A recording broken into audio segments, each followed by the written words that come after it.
Ito ang GMA Regional TV News. Oras na para sa maiinit na balita ng GMA Regional TV mula sa Luzon. Makakasama po natin si Chris Suniga. Chris? Salamat, Connie. May mag-asawang nasawi sa sunog sa Lingayen dito sa Pangasinan.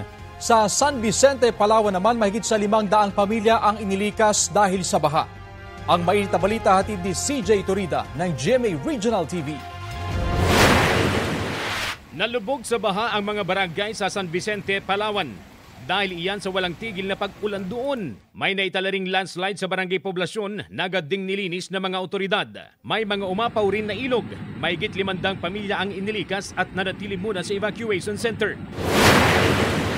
Patay ang isang mag-asawa sa Lingayen, Pangasinan matapos hindi makalabas sa kanilang nasusunog na bahay. Kinilala ang mga biktima na sina Windy Repato at asawa niyang si Ronalie. Ayon sa isa nilang kaanak, may narinig siyang pagsabog bago ang sunog. Magkayakap pa raw ang dalawa nang makita ang kanilang bangkay. Natutulog daw ang mag-asawa nang mangyari ang sunog. Sakit. Kahit nawala na yung bahay namin, basta nabuhay yung mga asawa sana.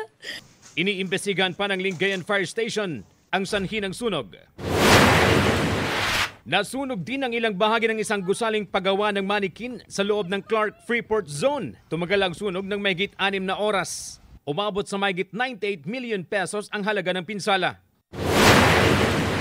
8 ang sugatan sa bangga ng 12-wheeler at bus sa Nagilian, Isabela. Sa inisyal na investigasyon, panorte ang direksyon ng dalawang sasakyan nang biglang bumagal ang takbo ng truck. Doon na siya nasalpok ng kasunod na bus.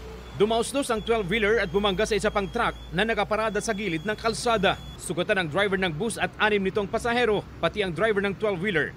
CJ Torida ng GMA Regional TV.